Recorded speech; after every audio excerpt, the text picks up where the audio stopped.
saudara.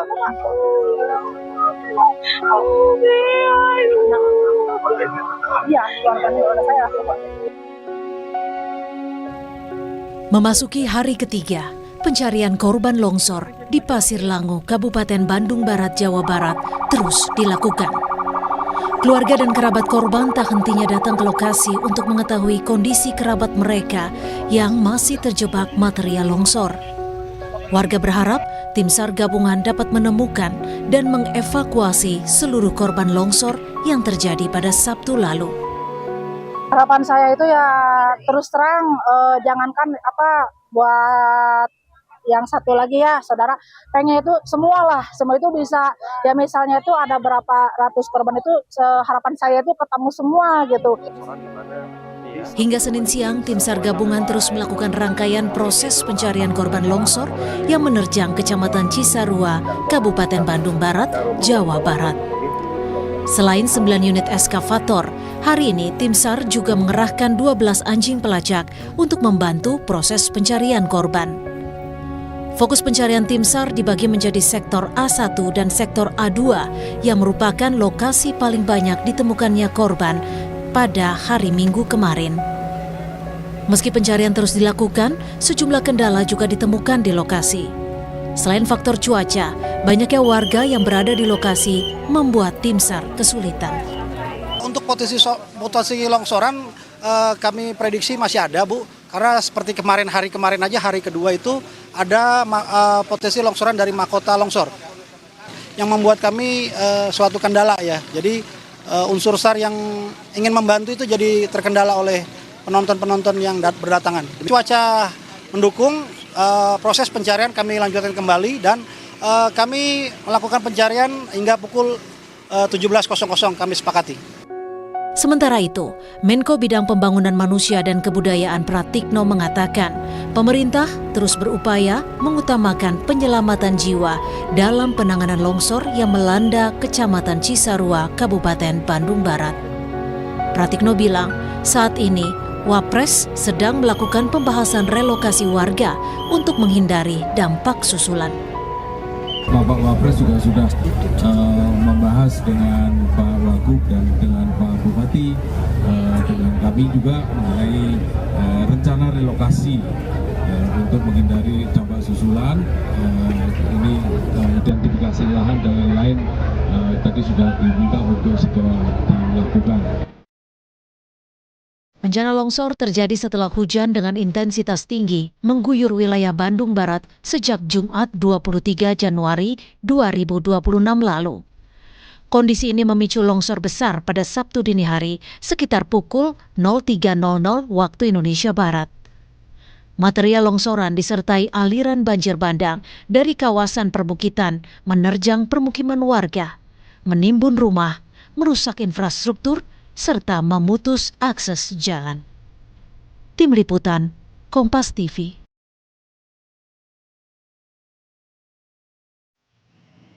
Pencarian korban longsor di Cisarua, Bandung Barat kembali dilakukan tim SAR gabungan. Selengkapnya soal pencarian korban longsor, kita bergabung dengan Kepala Kantor SAR Bandung. Sudah ada Ade Dian Permana. Selamat petang, Pak Kakansar. Hingga sore hari ini, apakah ada tambahan temuan korban, Pak Kakansar? Ya, baik, kami jelaskan. Jadi tadi dari hasil pencarian sampai dengan jam 13.00 itu masih tetap, artinya masih di 29 body pack. Artinya setelah jam 13 sampai dengan saat ini, tim SAR gabungan masih terus berupaya mencari korban.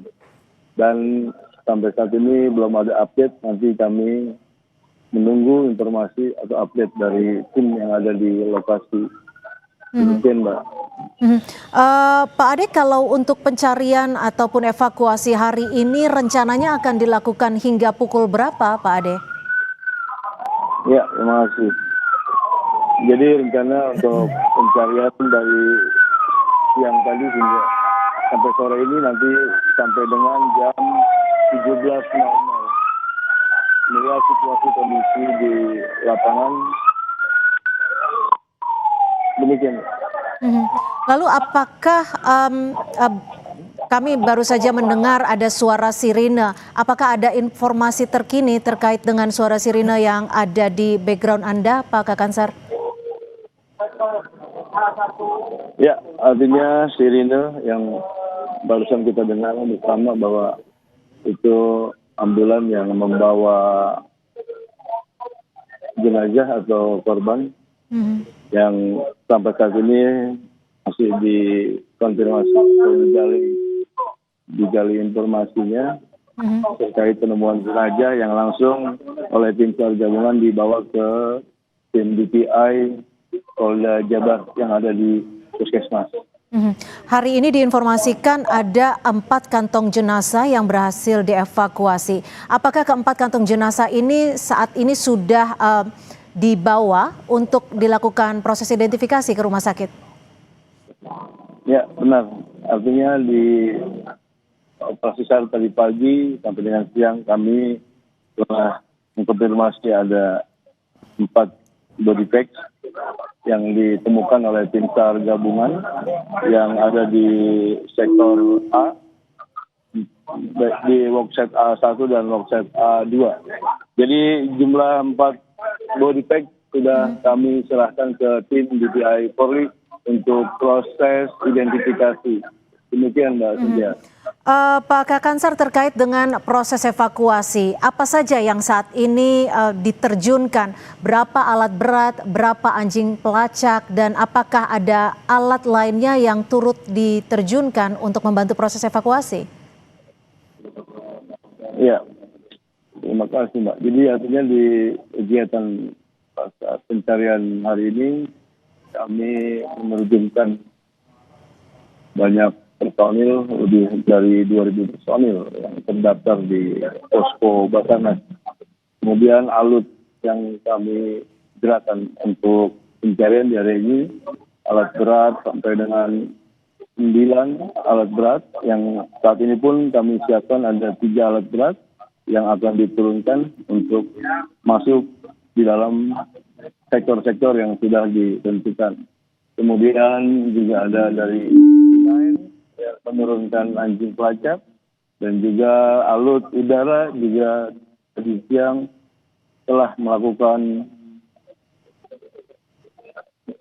pencarian melalui via udara atau pemantauan dari via udara, baik itu pesawat rotary, fixed wing dan drone, UAV drone. Seperti itu Mbak. Untuk penemuan korban hari ini apakah ditemukan di lokasi yang sama seperti yang ditemukan pada hari Minggu kemarin, yakni di lokasi A1 dan A2? Ya, benar sekali. Artinya memang kami tim SAR gabungan berfokus kepada sektor tersebut karena memang informasi awal yang diberikan oleh warga atau kepala desa kepada kami tim SAR gabungan bahwa banyaknya warga atau pemukiman warga di area sektor A tersebut. Seperti itu. Makanya untuk pencarian kami fokuskan kepada sektor tersebut. Di sektor A1 dan A2, kami juga ingin kembali mengkonfirmasi terkait dengan adanya korban yang berasal dari Marinir TNI Angkatan Laut. Hingga sore hari ini sudah ada berapa korban dari TNI AL yang berhasil dievakuasi, Pak Kakansar? Ya, baik Mbak. Jadi untuk kami Basarnas dalam hal ini sebagai leading sector di lapangan terhadap pencari gabungan dalam proses pencarian korban untuk identifikasi kami tidak memiliki kewenangan, artinya kami mencari, menemukan, kemudian kami serahkan kepada tim DPI dari Polda Jabar untuk melakukan proses. Jadi nanti dari teman-teman tim DPI yang akan merilis proses identifikasinya. Demikian Mbak. Apakah juga ada informasi terkait titik lokasi selain A1 dan juga A2 yang paling banyak ditemukan korban?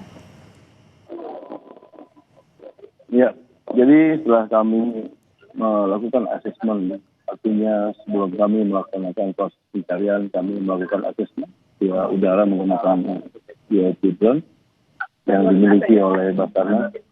Jadi lokasi dari mahkota sampai dengan ke lidah longsoran, artinya sampai ke titik longsoran, kami memetakan sektor-sektor mana saja yang diduga atas laporan dari masyarakat bahwa di sini terdapat warga terdampak. Itulah yang menjadi fokus kami di dalam proses pencarian. Jadi ada penambahan sektor dari sektor A, sektor B, terus sampai ke sektor C. Seperti itu, Mbak. Baik, terima kasih Kak Kansar Bandung, Ade Dian Permana sudah memberikan informasi di Kompas Petang. Selamat bertugas kembali Pak Kak Kansar dan jaga keselamatan Anda dan teman-teman. Terima kasih. Siap, terima kasih Mbak Cynthia. Selamat sore.